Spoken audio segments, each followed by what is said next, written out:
On this episode of the Bronze Metalist podcast, we celebrate Chuckmas with Scream Bloody Gore by Death.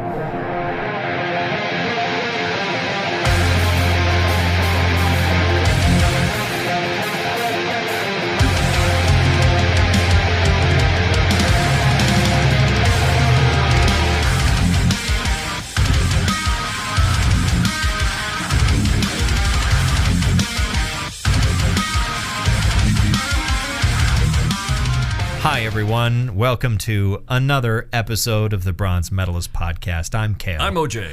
We're two professional broadcasters. We love metal. We love talking about it. And every December, we like to celebrate Death Metal December. And the best day of Death Metal December is, of course, Chuckmas, where we celebrate the works of one Mr. Chuck Schuldiner, his band Death, and the various albums which were produced by them. And we're down to the last one, or rather the first one. Yeah. It is both their first album and our last pick. Yeah. Unless we go back and just start over. I mean, I'm done with that. Reshuffle the deck. I hadn't actually listened to this album in years. Really? Yeah. I think I can't remember the last time I listened to it. It was more recent for me, but at some point not too long ago, I think I sat down and just listened to like all of them in sequence or something. Nice. I forgot how great this is. I mean, yeah. I mean, it's not like I forgot. It's just that you know what I'm saying? Yeah. I knew it was great, but I didn't remember how great it was. Yeah. Well, you know, the things that make it truly good were not necessarily fresh in your mind. Right. The exact appreciation of it had maybe faded from your memory.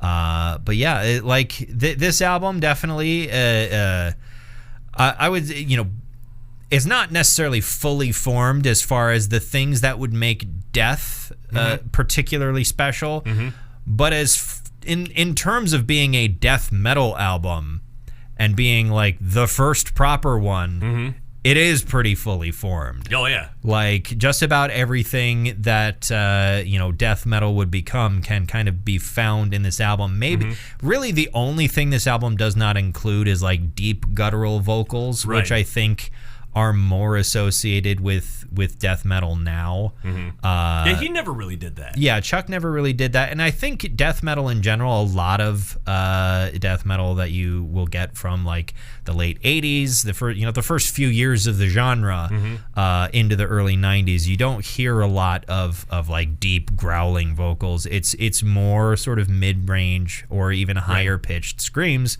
like what Chuck does on all of their albums. Right. And the really deep guttural stuff kind of didn't come about until the early to mid 90s with Cannibal Corpse and Suffocation and that sort of thing. Backstreet Boys famously. Yeah, guttural death metal growls. But we'll talk more about Scream Bloody Gore a little bit later on. First, how are you doing? I'm doing fantastic. That's great. I'm so happy to drive here because we're experiencing a snow squall, a storm, a winter storm. Yeah, and I drove here and had no problems. Yeah, love my car. Your car is such a massive improvement. Yeah, over your previous one. The previous one, if there was a light flurry, then I was stranded. I feel like your previous car would have been great if you lived in Texas. Yeah. Or Florida, or somewhere where it doesn't ever get altogether that cold. Brazil. California. Yeah. Sure. Which is weird because it's a German car. Yeah. You would think the Germans would go, hey, sometimes it get cold. We should. Yeah. Maybe it was one of those ones that was not designed at Volkswagen in Germany. Maybe it was designed at like somewhere else. I don't know if Volkswagen is. I think Volkswagen is the owner of other companies. Rather, I don't think they are themselves owned by a larger company. I might be wrong about that. I can't remember. I think there is, and it's a name. It's a name you brought in. You asked me about because you had never heard of it. There was like a recall from cars made by this parent corporation, and Volkswagen fell into that, I think. Okay. Maybe that's it. It's something neither of us had ever heard of. I know Volkswagen owns like, Fiat and shit. They own Fiat and they own shit. Let's see. The headphones did a... Yeah, they did a weird thing. The headphones have done a thing. Oh God, don't, come on. What? We fixed the headphones. It's no longer supposed to be a problem. Why is it? Yeah, I don't know what... Is it good now? It's good now. I don't know what was causing that. Let's... Because I just sort of... I think my cable was touching the mic cable, and that might have been... The headphone cable was touching the microphone cable, and maybe that... Saying the word cable too many times, it's losing all meaning. Cable. The owner of Volkswagen Motors is just Volkswagen AG. The gotcha. Volkswagen Group, which is the conglomerate they're a part of, but it owns them. Gotcha. It also includes Porsche and whatnot. I can't remember whatever company that was. I think Chrysler. No, because Chrysler's rolled in with Fiat. There was some, right. Now I can't even remember the name of the company you were talking about. Mary Chrysler. Hey, speaking of Mary stuff. Yeah? It is Chuckmas, and so it is tradition for me to get you a gift for Chuckmas. No way! Let me grab it. Okay, he's going to run and grab, it's probably something... I'm not running anywhere. Oh, he just standing here the whole time. No way!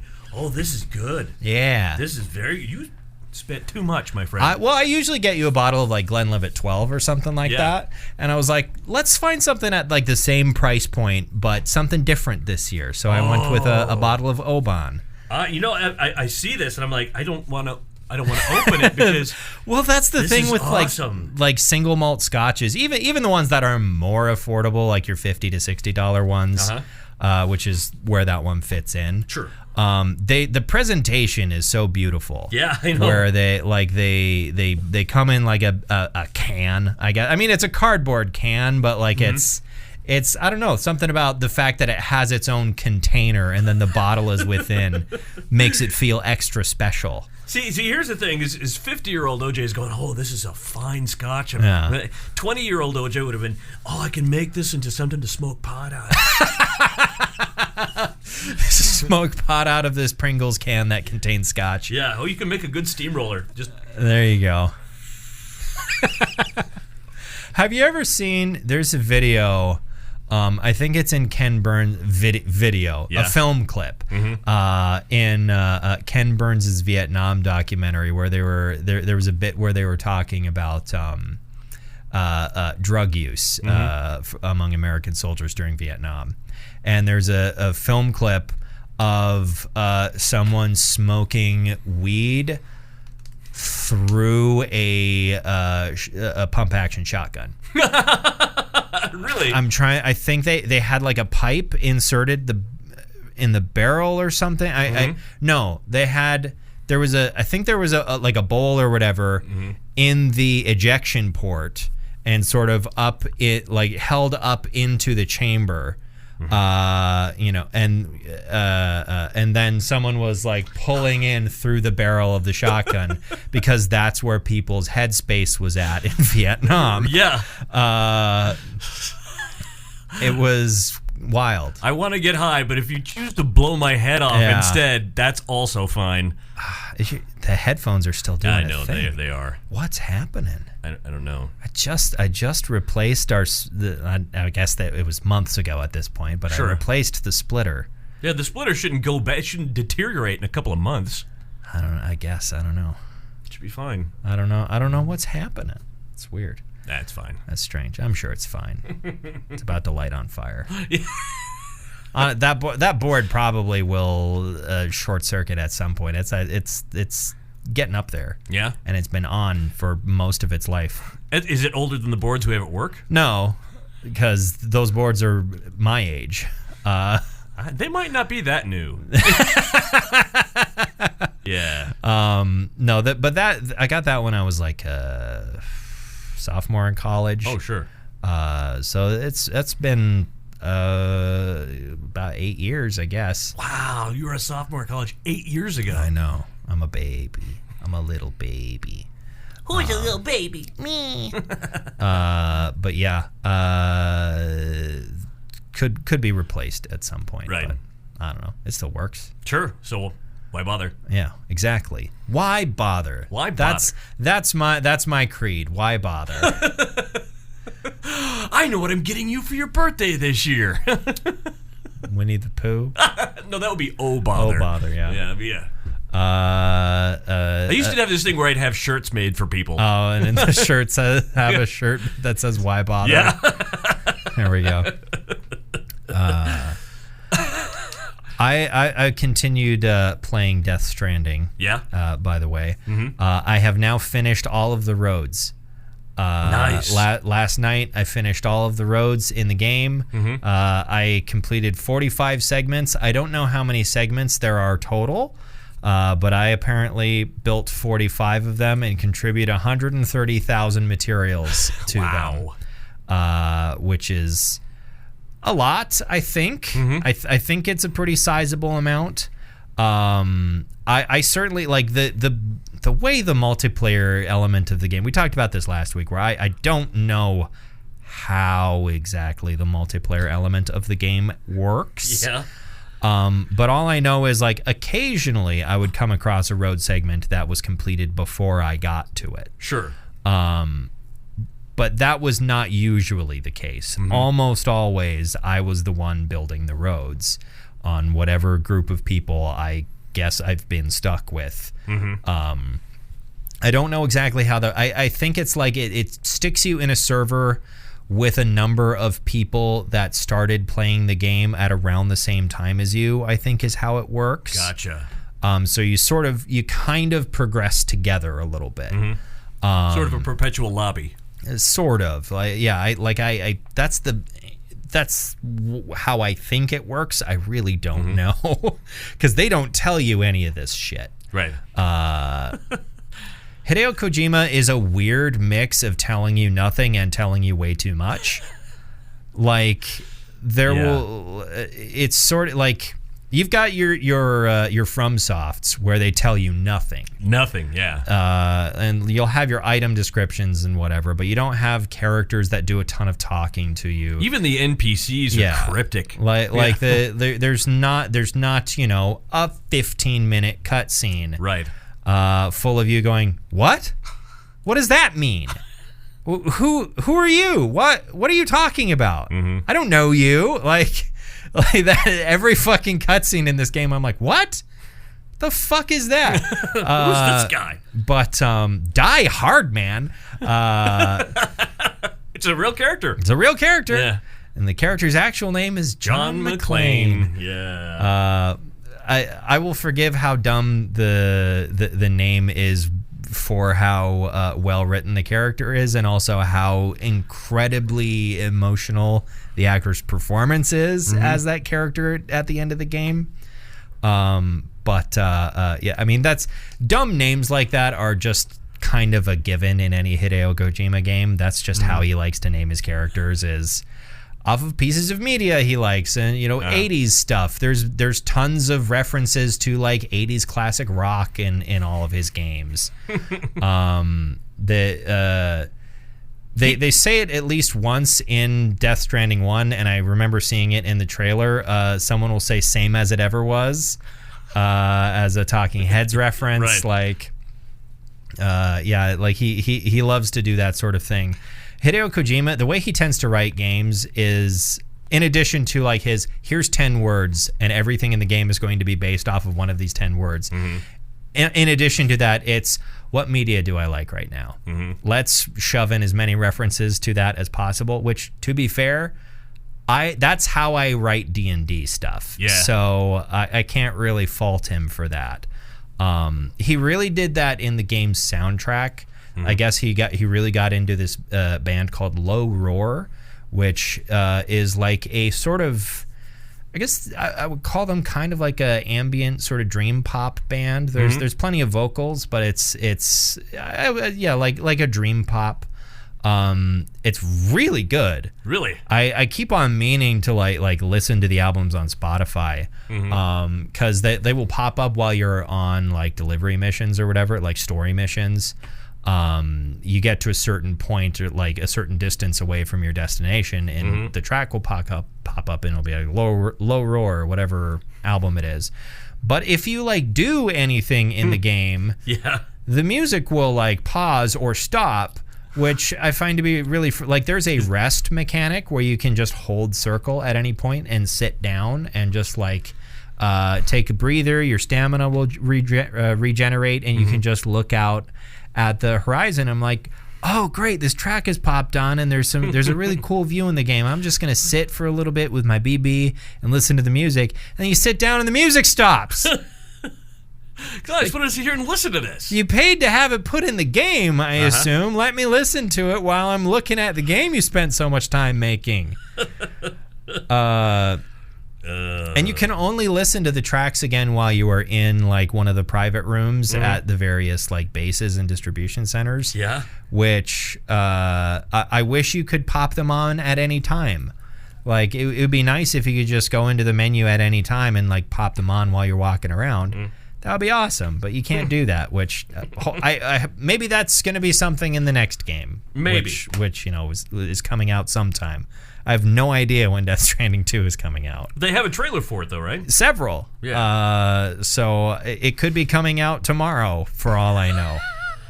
I've kind of been holding off looking into it too deeply because it seems like it's going to be completely wild, and I've been spoiled for a very long time on what the story of the first game is going to be because back during the start of COVID, I didn't really think I was ever going to play the game, so I was like, this seems weird and interesting. I'm just going to watch a full playthrough of it. And so I know most of the stuff that happens in the game, and I'm just enjoying the gameplay and the vibes and whatnot.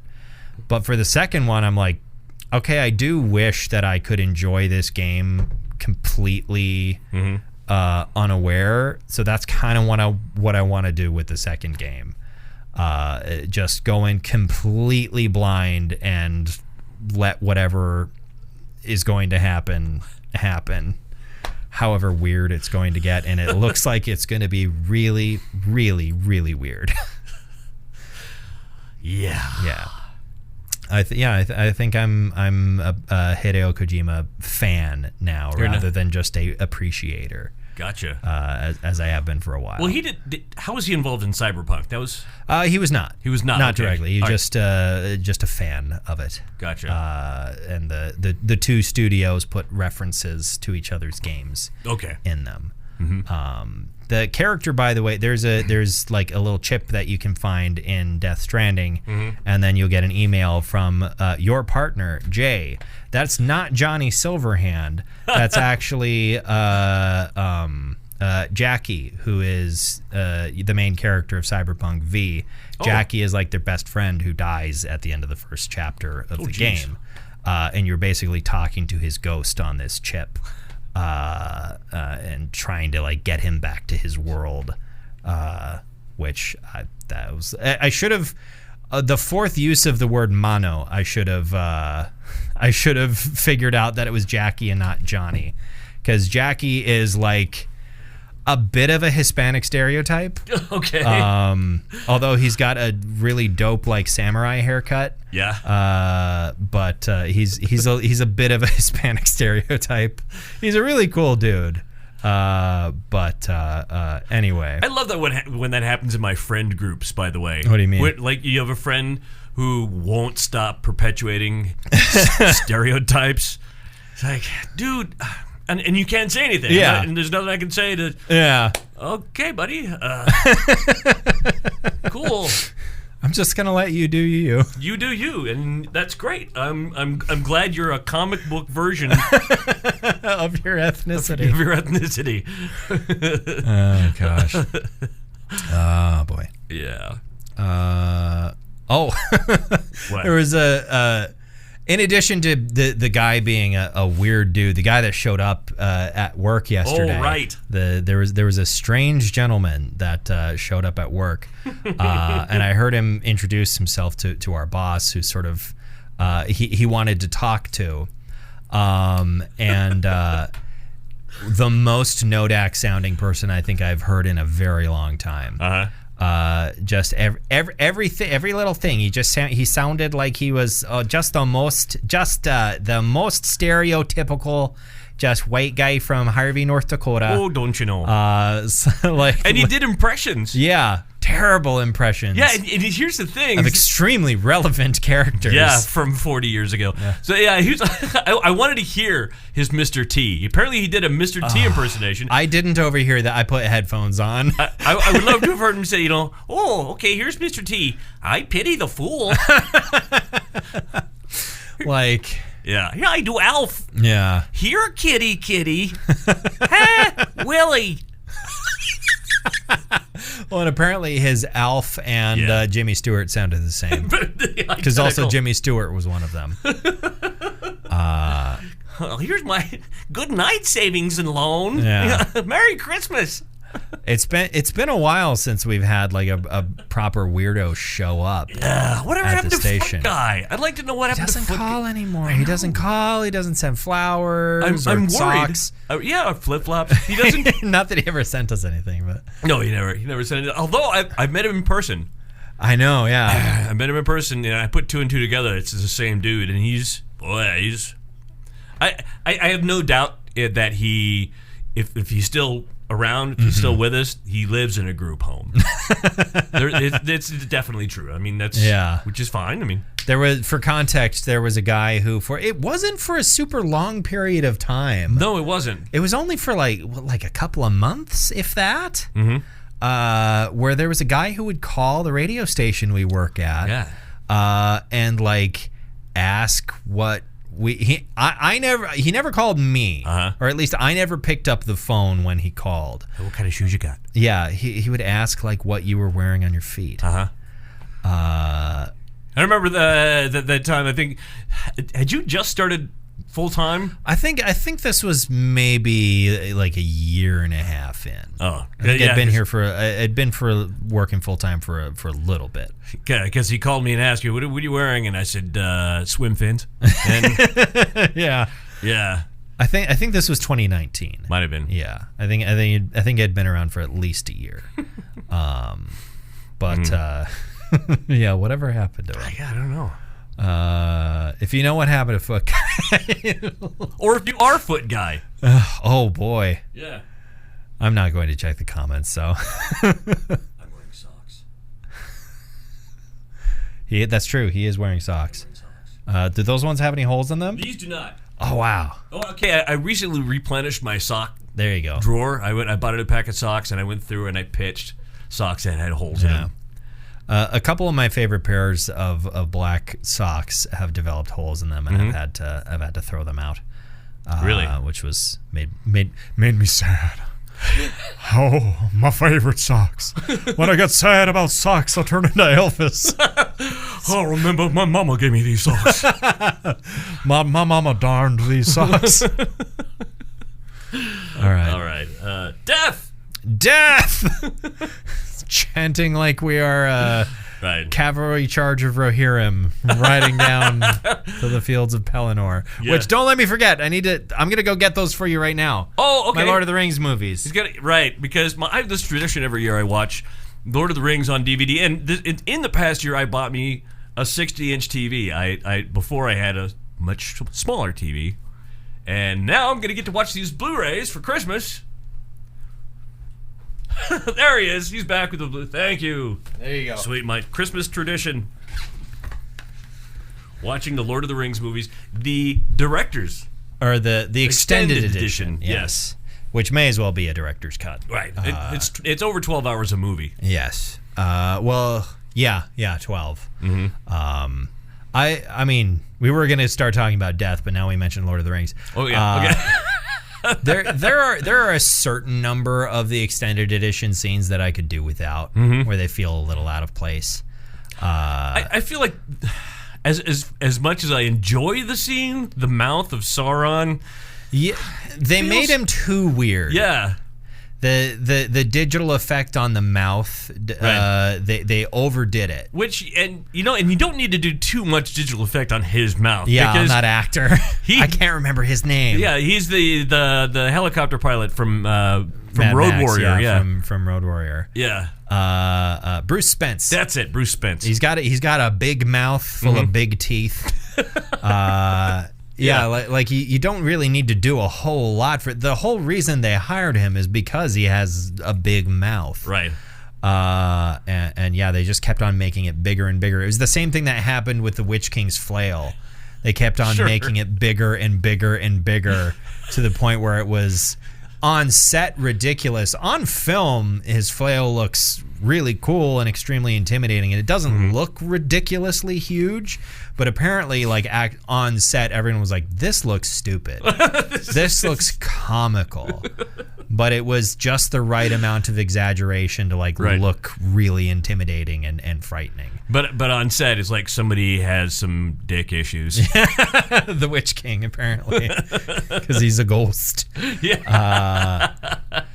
Like the extended edition scene of Merry and Pippin drinking the Entwater and getting taller, I honestly could do without. I know that's in the books, but I just felt like it kind of didn't fit in the Two Towers because the Two Towers is a much more serious movie than it felt like it would have fit in Fellowship, which is more lighthearted generally, at least the first half anyway. Right. It just, the tone didn't quite vibe, which I feel like is why it got cut from the theatrical edition. Right.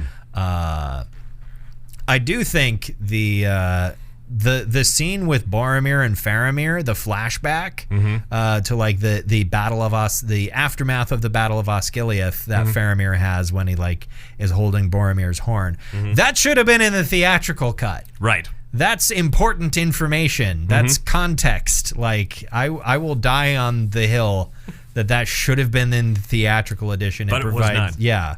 It provides so much context for Faramir's character. It introduces us to Denethor, a movie early, and it gives retroactive context for Boromir's character too. Okay. Death. It's time to talk about death. Yeah, sorry, I just meant the tomato scene. Just anyway. I call him Little Tomato. Brennan Lee Mulligan. Doing his Trump as Sauron impression. These weird little guys from this place called the Shire. Denethor, not a real king.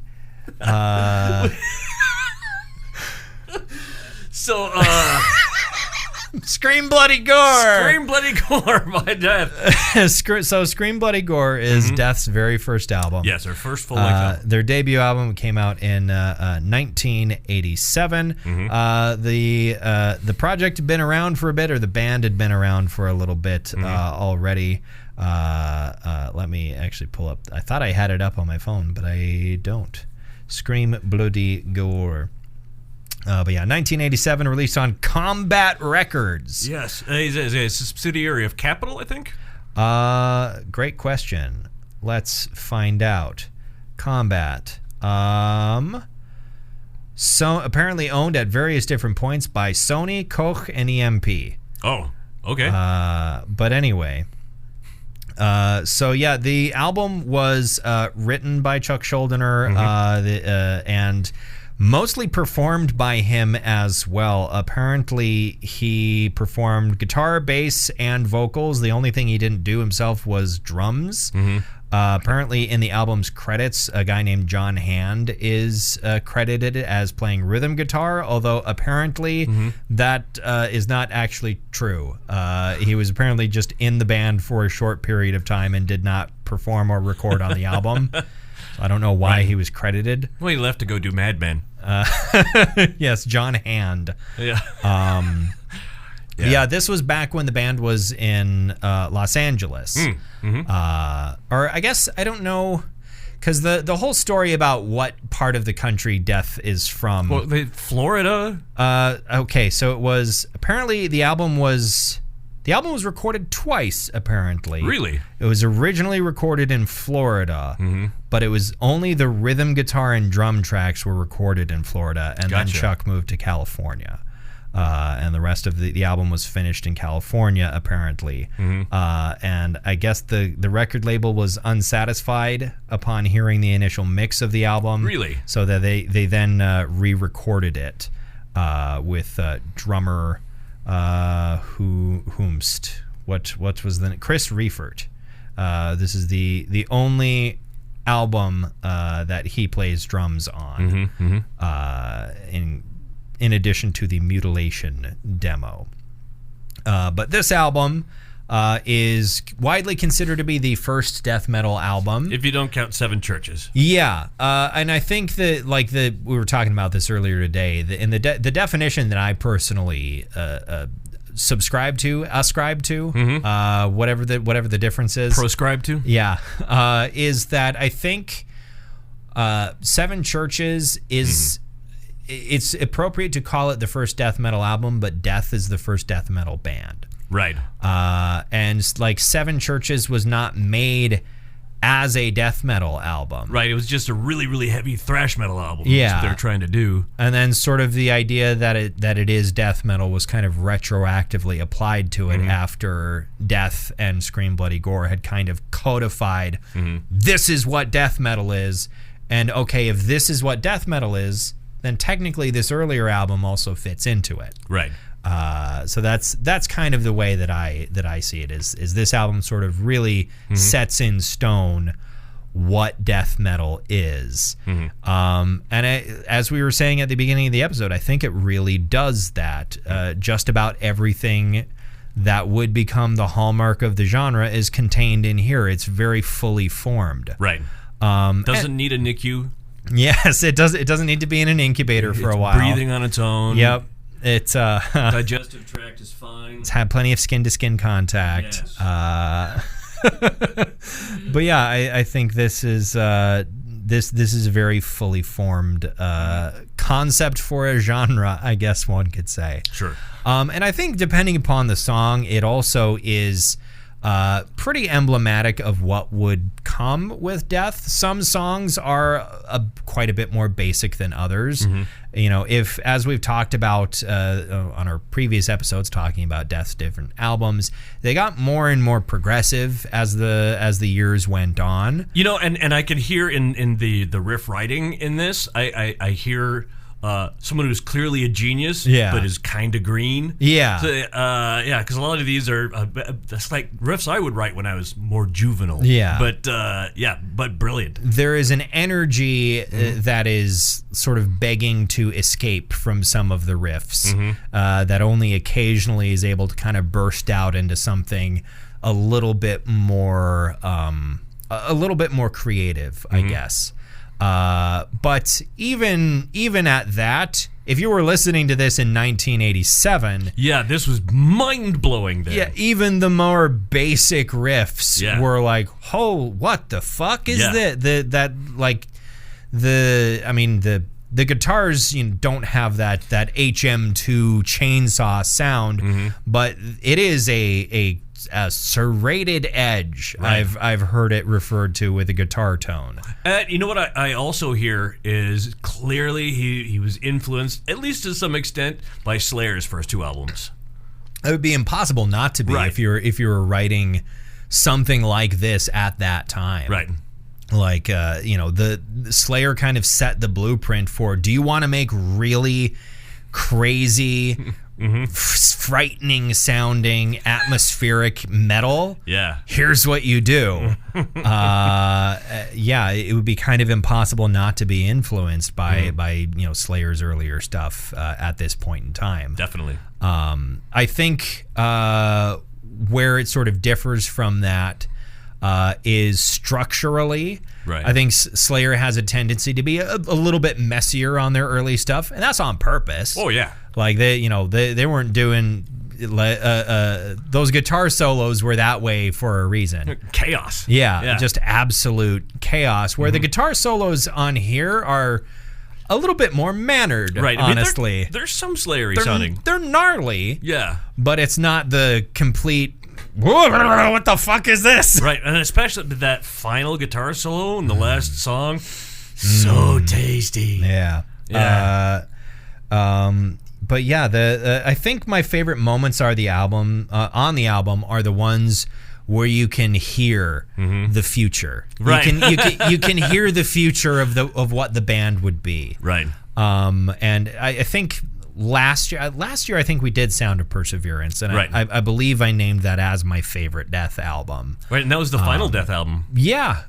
It was them at their him, I guess, Chuck Schuldiner, writing death metal at its most fully formed, into a more progressive sort of, still fast and aggressive, in a way that like other progressive meth progressive meth users, no, in a way that like by 1997 Opeth was already a thing, right? But like I think that realm of progressive death metal, a little bit slower, a bit more gothic in nature, more acoustic guitar and those sorts of things included. Whereas Death's take on progressive death metal was more in the line of like a Dream Theater style of progressive rock of fast and lots of crazy riffs and that sort of different thing. Time signatures. Key changes, and I also hear in this album at this time, I mean the next year Obituary would put out their first album, and sort of John Tardy and Chuck kind of sounded a bit alike. It was that late 80s death metal sound, and then Chuck got he improved and went into different corners, and John did not. Stayed the same. I think to this day stayed exactly the same. 60-year-old John Tardy still doing. I mean, hell, George Fisher still sounds exactly the same. Yeah. Like Corpse Grinder, Right. It ain't broke. If it ain't broke, don't fix it. Absolutely.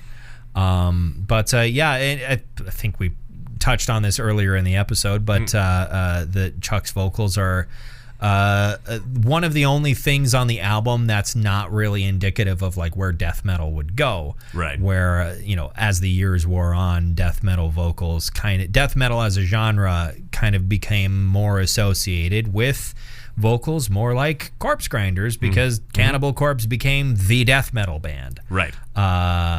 Over time, and Chris Barnes, I think, contributed to that as well. Of course. His vocals were even deeper and more guttural than Corpse Grinders have been, with the big difference being you can actually sometimes understand what the fuck Corpse Grinder is saying.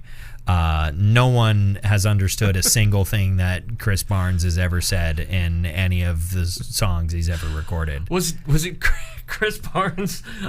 Only once in a while will I say I agree with Chris Barnes. No, that was Seth Putnam. Well, that was Seth Putnam. Seth Putnam about Chris Barnes. That was it. Where I believe there is an Anal Cunt song that's just called Chris Barnes is a fucking pussy or something like that.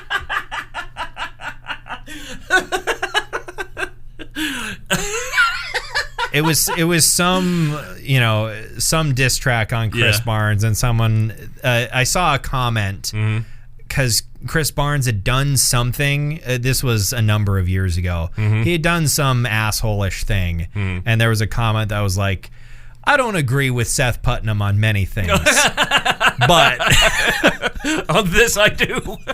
On this he was right. Apparently he's just kind of a dick. I don't even remember what the incident was. No. But anyway, I think his is his vocals are the genesis of people saying that death metal vocals sound like the Cookie Monster. Right. Yeah. Which always pisses me off a little bit, because it's like, that's the only person you know. The only person you know is Chris Barnes. There are so many other vocalists that are so much better than him. He's not even in the band. He's not even in Cannibal Corpse anymore. He's been there for 30 years. He's been doing 6 Feet Under, and no one gives a shit. Yeah. No one cares about 6 Feet Under. Right. But back to death. Back to death. Back to death. This album slaps. Yeah. Absolutely. There's it no does. question about that. I didn't like collect a big bunch of scores or anything like that. I was kind of interested to see one of the scores on the Wikipedia page is Kerrang's review from 1987 was 1 out of 5 stars. Really? And then there's another review from Kerrang in 2011 that gave it a 5 out of 5. So they really turned it around. Right. I mean, that's many years later, so... There was another reviewer that gave it out like a 4 out of 10 or something like that, where it seemed like the reception at the time was a little bit mixed. I think because... Like now, obviously, everyone's like, it's the first album, it's the first death metal, album from the first death metal band, and everyone knows who Death is, and they're the best, they're the death metal band. Whereas at that point, no one knew who these guys were. No, this is insane. Why would anybody listen to this? Yeah, why would you like this? There wasn't a community of death metal fans who could say, okay, this album is good if you like death metal, because it didn't exist at the time. You had other thrash metal. You had thrash metal to compare it to, sure, which was pretty wide and varied as a genre. And big time. This didn't fit the mold. Hence the new genre it created, with its own name in it. Yeah, with its own name. Although I think. Because there is a song on Seven Churches called Death Metal, isn't there? Is there? I think there is. But... I'm trying to remember. I haven't heard that in a while either. Yeah. It wasn't too long ago we talked about it. You brought it, I think, at some point. Yeah. But I don't know. Sometimes I think, like, we talked about that, and we talked about it 5 years ago. But, what's your favorite song? Well, I gotta say, Mutilation. Okay. It's a really good song. It's the one I listened to like 3 times again. And then I remembered, oh shit, the title track at the end, that solo is just I'm wondering, is Beyond the Unholy Grave, is that only on the deluxe reissue I listened to? I believe that's on the deluxe reissue, yeah. Because that was my favorite. Yeah. If that wasn't on the original album, it's on the deluxe reissue I listened to, because there are like 2 discs. The version that I listened to, the last song is called Land of No Return. I don't know when Beyond the Unholy Grave and Land of No Return came out. I don't know if they were recorded at the same time or if they just got put on the deluxe edition for some reason. I do really like Evil Dead as well. That's a great song. That's a great song. It's a lot of fun. The main vocal is just... There's a lot of screaming. Yeah. It's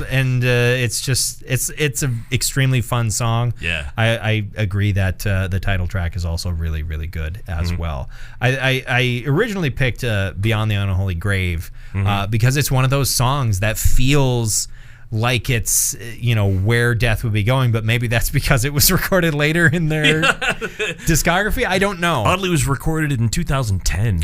Weird. They brought Chuck back from the dead.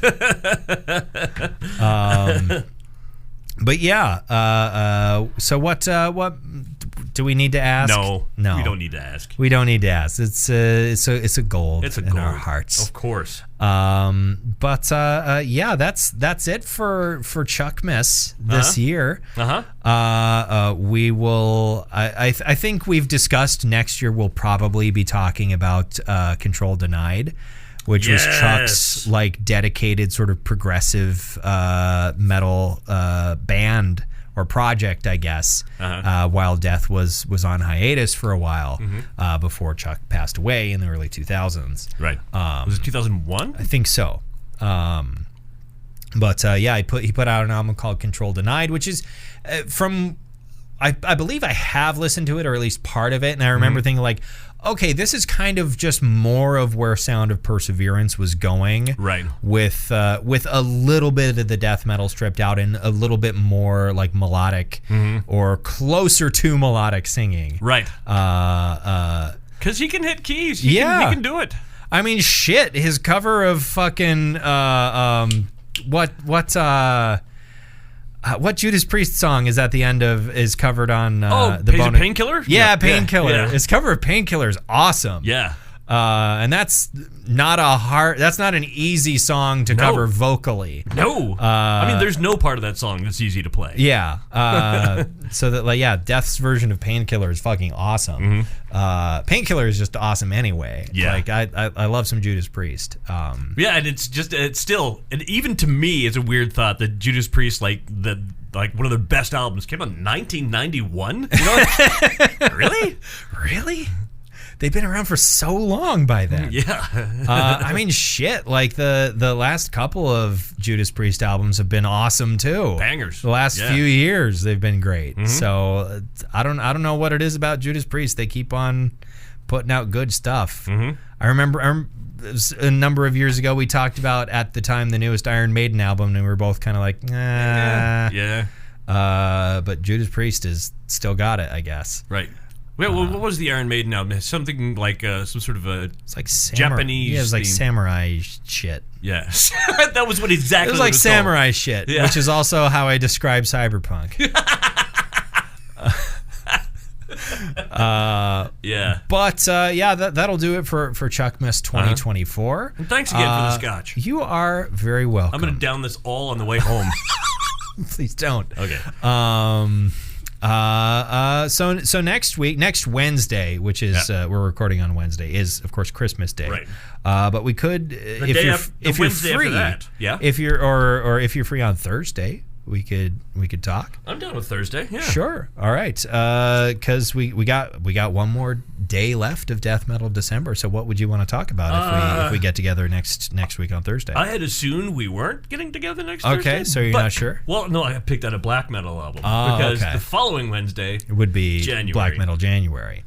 And what was it that I picked out? Oh yeah, Sacramentum. Sacramentum. The band said going back to 1996, Far Away from the Sun. Is that the black metal album? Yeah. Okay, sure. We talking about black metal and death metal December? Ooh. Let's be bad.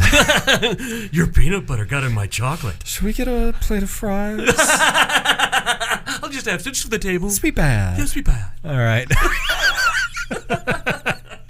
All right, awesome.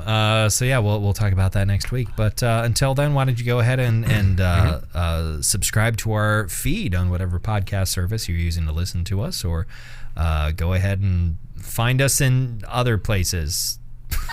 I was going to say follow us on social media, but I don't do that anymore because I don't care. Right. And social media is bad for you. It is. I deleted the F app for my... I am thinking the F app. Like it's a bad word. Do we even say Facebook anymore? Facebook I don't have particularly strong feelings about, but I think everybody at this point knows how I feel about Twitter. I deleted that account years ago. I've thought about making as a Blue Sky account just as a place where people could follow us if they wanted to. That'd be cool. But I don't have a way to automatically link that to our Libsyn uploads the way I did for Twitter, so maybe it's too much work, which is to say barely more than what I'm doing. Hardly difficult at all. But anyway, that's neither here nor there. Thank you very much for listening to another episode of the Bronze Metals Podcast. I'm Kale. I'm OJ. Congratulations and Merry Chuckmas!